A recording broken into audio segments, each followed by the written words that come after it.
Hey everybody, Kevin here from HumboldtCraftworks. Welcome back to another episode of Woodworking with Mr. Kevin. This is the second part of the last video. We're going to be starting on step 4 today and we're going to end on step 10. So basically we're going to take a rough board like this and making it look like this.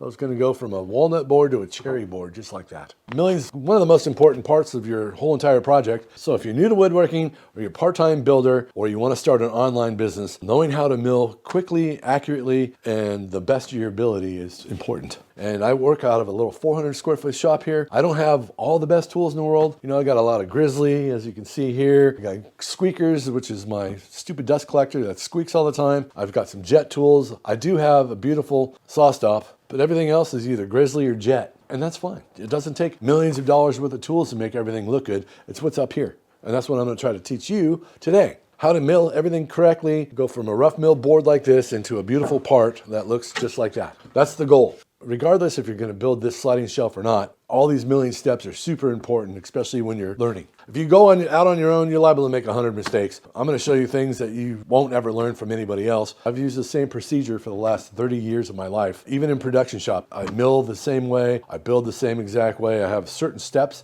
That's what all those 10 steps were. We're going to go through steps 4 through 10, and at the end, we're going to have a perfectly milled cross-cut boards ready to be machined. At the end of this video, I'm going to talk about how much time I've spent milling this stuff so it's ready to be machined. We're also going to talk prices. How much I want to make an hour and what I can make an hour building this stuff and selling it online. And you have other costs like Uncle Sam and shipping and things like that that go into all this. So when I walk into the shop, I set my timer on my phone and I just add it up. So if I could do it at this speed, you can do the same thing. You just have to take your time if you're brand new to woodworking. But after a while, it just comes like second nature. I do this. I don't even think about it. I barely make a cut list anymore. I usually just keep it up here. I'm going to show you everything I know about rough milling and getting rough milled boards to a nice clean, crisp part that's ready to be machined, because that's super important. When you're doing finger joints like this, if your board's even a 32nd wider, they're not going to fit. They will not fit together. You'll have to like start sanding all the parts. All right, I've talked too much. I'm ready to mill. Let's get to it, and thanks for watching. If you have any questions, comment below, please. Comment below and let me know. Let me know. All right, everybody, we're at the table saw. I forgot to set my blade to 0. I used my Wixie right here. We're going to put a 0 on that so it zeroes out. Hopefully it did. Did it zero out? No. So we set it to 0, you flip it over on the end, that's all nice and flat, it's beautiful. Now we're gonna do some ripping. When we're doing projects like this where we're building more than one at a time and all the parts are the same width and same length and all that, we're gonna do everything at once. It's good to get them all done at the same time. All right, everybody, here we go. This is the pile I still need to mill. This is what I milled earlier. All right, so I'm gonna take all these pieces that are already milled to 3/4 and 3.5 and get rid of them. Now I'm gonna show you how I go about fixing all this crap.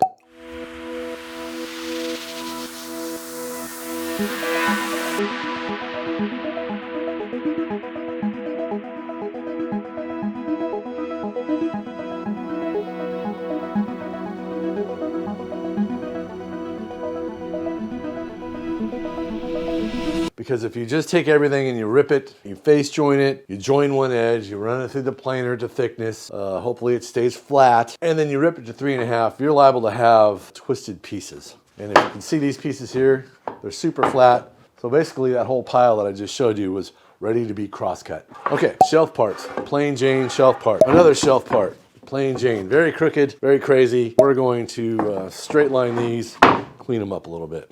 This one's kind of weird, and I'm not sure how it's going to turn out. It's got a lot of curly parts in it. Finger jointing this could be a big pain in the butt. This is the face for the walnut. These are all shelves right here. I'll probably rip this down before I face joint it just to get it closer because it's like 7 or 8 inches wide and it only needs to be like 6. This is a top and bottom for the spele. This is the face. See how nice and ribbony that grain is? Quarter sawn face. Here's the back, plain Jane back. The cherry, I had everything except for the top and bottom. This is right there. White oak. This is the back for the white oak. See how plain it is? And this is a little crooked. It's got a bit of a whoop-de-doo to it, but by the time I cut them to 20 inches and after we get them ripped down a little bit, it should flatten out pretty good. And there it is. I'm going to do the shelves first because they're the widest, and then we're going to work on the 3.5 inch backs. I should have had these straight lined, but I didn't, but that side's pretty good. This one's just nasty as you can get out. I don't know if you can see how crooked that thing is. That's just ridiculous. I might just freehand this thing. Some of these I'm going to join. Some of these I'm just going to freehand straight line. I don't want anybody doing this at home if you haven't used a table saw for however many years I've used a table saw for. Push comes to shove, this is what I do. Okay, so we're going to grab this Johnson. Put it up against the fence. Like 7 1/4 there. Don't do this at home. 7 1/4 here, we get it. I'm gonna set the saw to 7 1/4. And what I'm gonna do, I'm basically gonna freehand this thing, and this will be the square edge. 1/2 above it, top dead center. Okay, that's all you need. You don't need any more than that. Let's do this one, see how it works.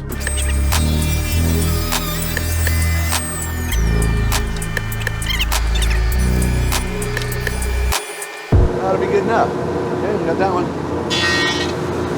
Once you hear it, and it stops doing anything, just pull it back, do it again. I hit the whole thing. At the end. There's an entire video on how to make boards flat. I'll put it over here. Put it in the jointed side towards the fence.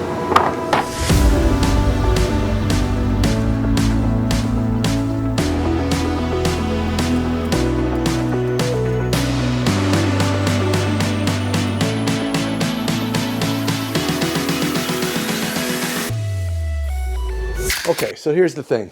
I have all of these shelves right here. So I'm gonna rip these down, I think. So the only thing that's been done to these shelves is that we've straight lined one piece, sort of, and we join one edge. The rest are kind of wide. So I need to rip them within, let's say, 1/4 of an inch of the finish, which let's just make it 6 1/8. And that way, if it's gonna do any twisting or weirdness now, we could kind of correct it with the joiner and make it flat again. Before I run them through the planer, I just want to get them closer to the size they're going to be. And I do that for every job, not just to this one, but any job I have where I'm building doors, anything that needs to be really flat, anything that's not a face frame that I'm going to screw or pocket screw on from the back side of something to pull the curve out of it, and it needs to be true and square. This is what I do. I sneak up on it. I'm going to flip you over here so you can just watch me do whatever. What you'll probably see me doing is measuring the board, putting the jointed side up against the fence, and ripping it to 6 1/8.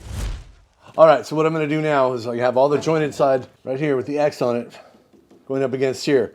I just wanna get it down close enough to the final dimension that it won't twist as much. I know, I told them, so it doesn't twist as much, right? Are you happy? Squeakers is always talking. We're gonna set this to 6 1/8, and we're just gonna rip all these. You won't get to see my beautifulness except for down here, which is kind of scary. We got all the cherry shelves done. We got walnut, sapele, white oak. All right, enjoy the music.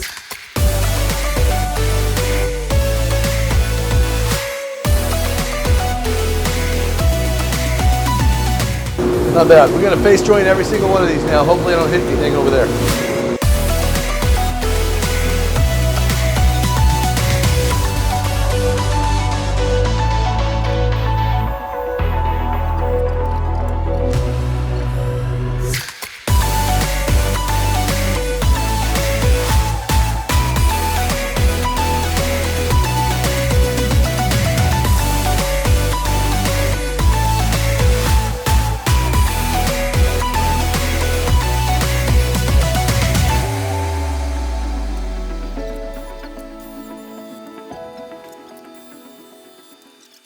Everything is face jointed, it's jointed on one edge.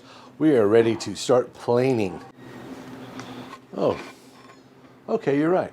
So what I should do now is rip all the 3 1/2 inch stuff to, let's say, 4 inches. Yeah, that's what I'm gonna do. That way when we go out and rip off the last 1/2 inch, it's not very likely to twist or turn.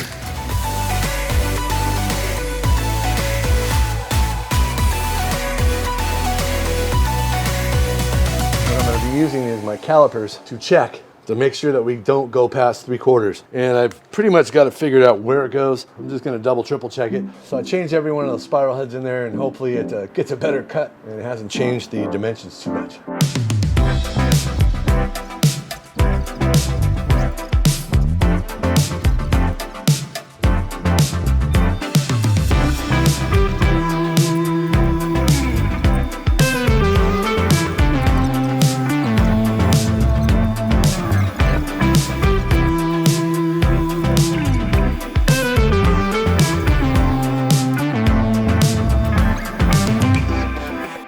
All right, there it is. Everything's planed. Now I just have to go back through and find the jointed edge. What we're gonna do now is rip the shelves to what the shelves need to be. These are all shelves right here. I'm gonna mark X on all the jointed edges here. We're gonna do a small one first in case we screw something up, and here we go. On the money.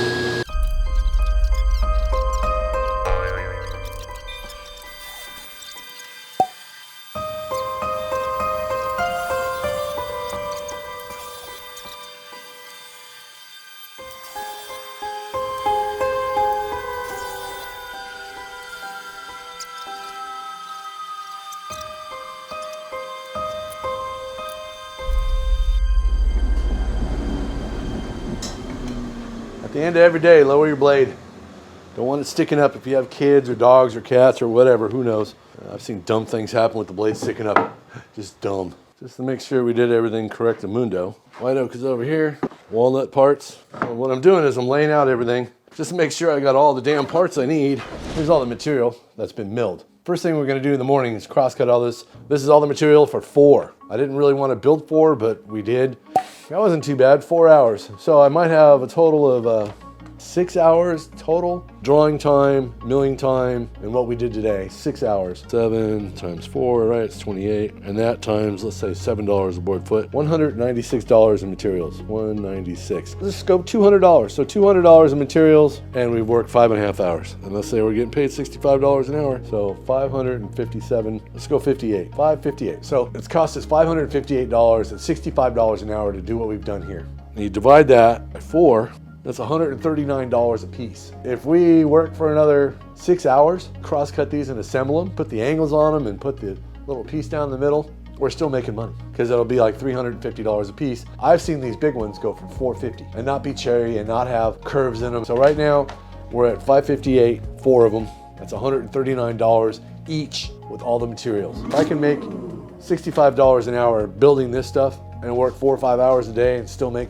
$3,000 or $4,000 or $5,000, $6,000 a month, I could live on $6,500 a month. Half of that's going to taxes. The government wants all their crap. That's why you keep buying new blades and new tools and new things so you can write that crap off. All right, well, I'm gonna go have some lunch. It's 4:30, and thanks for watching. You have an awesome day, and I'll see you soon. I'll see you tomorrow. I'll see you in probably 3 seconds. Ready, click. Yeah. Good morning, I'm back. So usually what I do is I'll just take a square like this or a framing square. I'll just set it up against my fence, make sure that's square because I know it is. This one is not square because it hit the floor.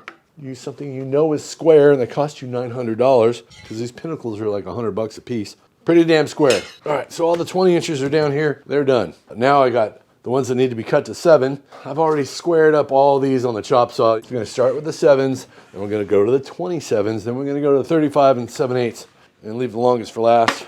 We're just gonna use this little cute little fella here because I think I can get up to 7 inches, and no, I can't. So what do you do when you can't get to 7 inches? That's what she said. Shh, don't tell anybody. So we have to cross-cut something at 7 inches. What do? We give you another tip. You don't ever want to do this, okay? Because what's going to happen is if you turn a little bit, this piece of wood's going to come at you at 300 miles an hour and either hit you in the guts or in the nuts or in your belly button. And that all is gross.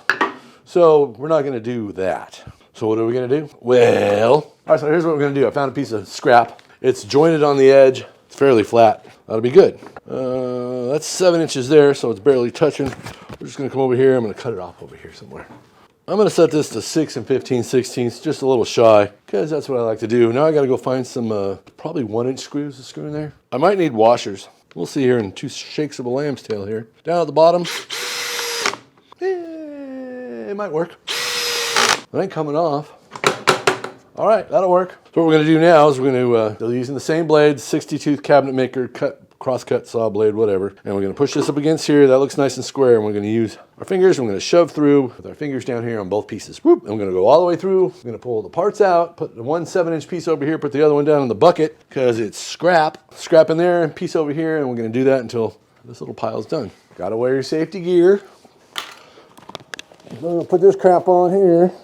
I've been at this for 16 minutes. Cross-cutting and doing shit. Magic button. There we go.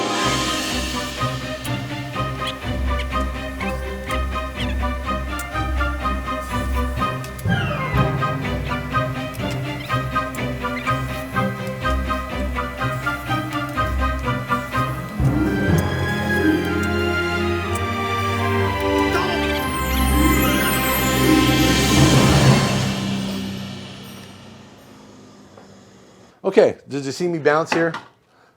What I did is it has this little washer on the bottom. When I pulled it back, I raised it up and it actually bounced. So I should have held it down more. Just hold on to things. It didn't really screw up anything. I know, shit happens, I know. God. So we have these guys right here, but we can use this for scrap. This is the right dimensions, right width, right everything. So we're gonna save parts like this for finger joints, and we're gonna write on them XTRA. See what that says? It says extra. And we can use these if we want. If we screw something up, we still have extras. The next thing we're gonna do is 27 inches. Plus we have this. This is also extra we can mess with. Put that over here. 27 inches. Oh, we're gonna make it? Yeah, we're gonna make it. It's gonna be amazing. Okay, now that we're done with this, we're gonna get rid of that. Put this one in, touching, everything's locked into place. We know that one's square. I checked it the other day. We have all the X's on the very ends, and now what we're gonna do, this is set to 27 inches. Set it over there, and we're gonna cut. Now we have a problem with this guy. You can either do one of two things. You take your finger and slide it out of the way because it's 3 inches too long, or blow it out with air. You can also use a pencil. All right, so we have kindergarten pencils, and the reason I have kindergarten pencils is one, they work really good. I don't like those square pencils because they suck, and we can also use them to remove parts, which I'm going to show you during this situation. Oh, and another tip, if you're cross-cutting stuff on your saw here, and you have anything else connected to your dust collector, close the gates so it actually sucks from your saw and not from everything at once. I know, it's one of those things, and everybody knows that. Maybe some people don't.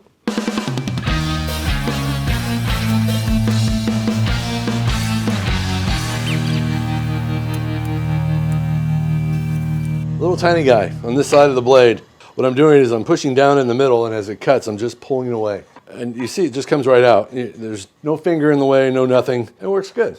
No fingers involved. Pencil. I think these are 35 and 7/8. I got a double, triple check.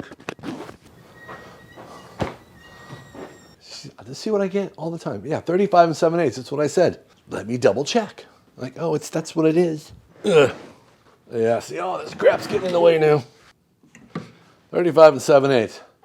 We got way more room in here now. It's a little creepy. So this should work exactly the same way. I'm going to bring my square over here. Just going to double, triple check, yes. That was cut on the chop saw. Oh, that's perfect. Chop saw is pretty damn good because it's old, reliable. Whenever you're doing stuff like this, make sure that you can go all the way through, all the way up to here without hitting anything. Sometimes I got this carpet over here. I just folded it over. It's my workbench carpet. So we're going to do the exact same thing. I'm going to use my pencil. I'm going to check this, the first cut, make sure it's pretty good. Magic button.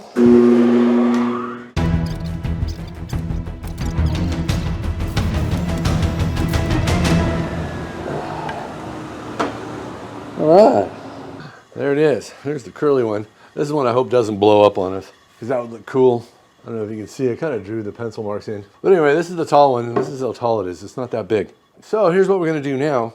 Since we have this blade on here, we're going to set up to actually cut a 60-degree angle in our shelves.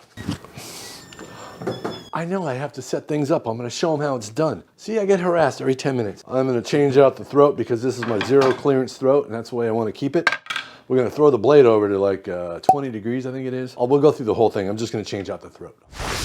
All right, everybody. Well, there you go. We have all of our parts, all 30 of the parts that we need are completely milled, ready to be machined. That's in the next video. If you have any questions or comments, please do so below and I'll get to you as soon as I can. Thanks everybody who's watched the last video. We're going to try to keep these going. We're going to build more than just these shelf units. We're going to be building jewelry boxes. I want to build some utensils. I got a pile of wood down here. So I want to make utensils. I've never made one and I want to see what it's like. It just sounds like fun. And just cut stuff on the bandsaw is fun, but we're going to build other things. This is just one little step in many steps to get us to where we can have like a catalog of things that people want, and you can put them online and we can sell them. And they don't have to be $400. They could be $50 or $100 or whatever. All right, everybody. Well, there you go. Thanks for watching. I appreciate it. The next video will be all about machining, finger jointing, cutting curves, flush trimming stuff, sanding parts, adding bevels to finger joints, things like that. And then we're just going to assemble them, oil everything down, and we're done. More videos to come. You always watch these videos online about, oh, look, you can build this for cheap and make lots of money. Well, I'm going to build them and not make them cheap, and I'm going to make lots of money because people do like quality. And hopefully the economy will change enough to where people can afford to buy things again other than just groceries. All right, everybody. I'll see you in the next video. Thanks for watching, and we'll see you soon. Yeah.